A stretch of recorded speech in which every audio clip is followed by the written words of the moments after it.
გონიერი ადამიანი ეძებს ღმერთს და აი აქ პრაქტიკაში თითქმის ყველა ადამიანი უშუალოდ შეცდომას, რომელზეც ჩვენ არაერთხელ გვისაუბრია. ადამიანი ღმერთს ეძებს თავის გარეთ. თავის გარეთ რო ეძებს, ეს შემთხვევითი კი არ არის. იმიტომ რომ როგორც კი ჩვენ ამის ნახეთ, ადამიანი ეძებს ღმერთს თავის გარეთ. როგორც კი ჩვენ ამის რაციონალიზაციას მოვახდეთ და ვიფიქრებთ, რას ნიშნავს ღმერთი ვეძებოთ ჩემს გარეთ. და თან ხო ვიცით რომ ღმერთი ტრანსცენდენტული, ანუ დროისა და სივრცის მიღმიერია. აბა დაფიქრდი, სად ეძებ ღმერთს? ღმერთს ეს ჩანს სად? გარეგან რიტუალში ხელებს აღაპყრობს, ცაში იყურება, ხატს უყურებს, ლამაზ ბუნებაში იყურება შიგნით, როცა ლოცულობს თავიდან სადღაც გარეთ ლაპარაკობს, გარეთ ელაპარაკება, თავის გარეთ, როგორც ადამიანს არის, ადამიანზეა მიჩვეული, ადამიანი რო ველაპარაკები, გარეთ ველაპარაკები, თქვა, როცა ტელეფონზე ველაპარაკები, წარმოსახვით, ასევე ჩემს გარეთ ველაპარაკები, ხო?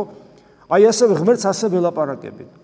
ხო და აი რო დავფიქრდეთ, სად ვეძებთ ღმერთს? სივრცის რომელ კუნჭულში, დროის რომელ მონაკვეთში, სად ვეძებთ ღმერთს? და იმ წამს რომ მიხვდები, რაღაცას არასწორად აკეთებ. ღმერთი არსად არ იძებნება გონიერი ადგილის გარდა, როგორც ხშირად ვამბობ, და გონიერი ადგილი არის ჩვენ შიგნით, როგორც წმინდა მამები გვასწავლიანი გრიგო პალამა და ყველა სიმონ ახალი ღვთისმეტყველი. თავად სახარება გვასწავლის ჩვენს გულში, იწყება ის მადლის აღმოჩქეფა, მადლის წყარო ჩვენს გულში ჩდება. ჩვენ შიგნით ვეძებთ ღმერთს. შიგნით სად?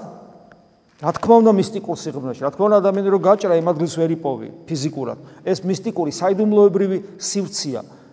მაგრამ ეს შიგნით ამავე დროს მიუხედავად ამისა, რომ ის მისტიკური სივრცეა, ამავე დროს მართლა ჩვენ შიგნით არის.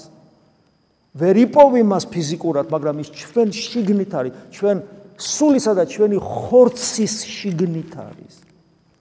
ამიტომაც პავლე მოციქული პრინციპულად ხაზს უსვავს, ჩვენ ტაძარი ვართ ღვთისა. და ეს სიტყვები მას არ გამოუგონია, უფალი თავის თავზე ამბობს და არ ღვიეთ ეს ტაძარი და სამ დღეში აღვადგენ.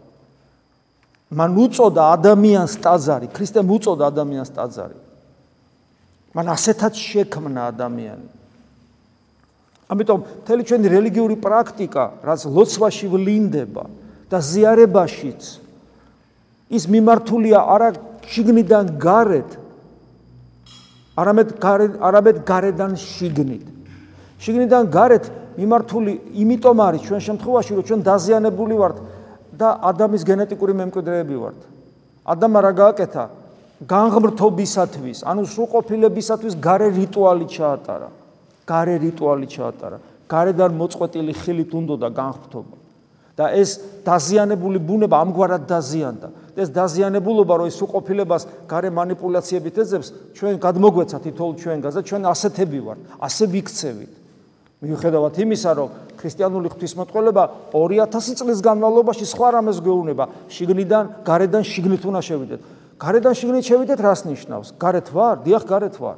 იმიტომ რომ ჩემი შემეცნების უნარი მარტო ლოგიკური აზროვნებით არ ამოიწურება, ჩემი შემეცნების უნარი, ხშირად გითქვათ, ლოგიკურ აზროვნებასთან ერთად მოიცავს ბევრ სხვა რამეს. ეთიკური შემეცნების უნარი, ესთეტიკური შემეცნების უნარი, სამართლებრივი შემეცნების უნარი, სინდისიც რო გვაქვს და ასე შემდეგ და თეოლოგიური შემეცნების უნარი. ჩვენ შეგვიძლია ტრანსცენდენტული ღმერთი შევიცნოთ, მასთან ურთიერთობა დავამყაროთ. ეს გონებისათვის მიუწვდომელია.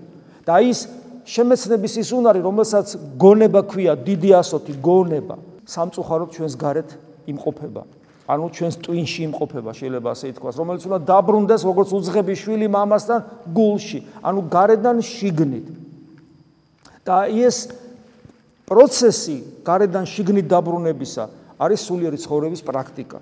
ამაზეა დამოკიდებული ყველაფერი, თუ რამდენად ვართ წარმატებული სულიერ ცხოვრებაში, რამდენად განიწმინდება ჩვენი გული, რამდენად დავამარცხებთ ჯერ გვექნება სიფხიზდა და მღვიძარება, გამოცნობა გულის სიტყვების წარმოშობისა, თუ რა ტიპის გულის სიტყვები გვაწუხებენ და მათთან, ესე იგი, ბრძოლას მოვიგებთ. ეს ყველაფერი ამაზეა დამოკიდებული და საბოლოო ჯამში ამაზეა დამოკიდებული, რამდენად შევხვდებით ჩვენს შიგნით ღმერთს და ამაზეა დამოკიდებული, რამდენად გადავიქცევით ღვთის ტაძრად.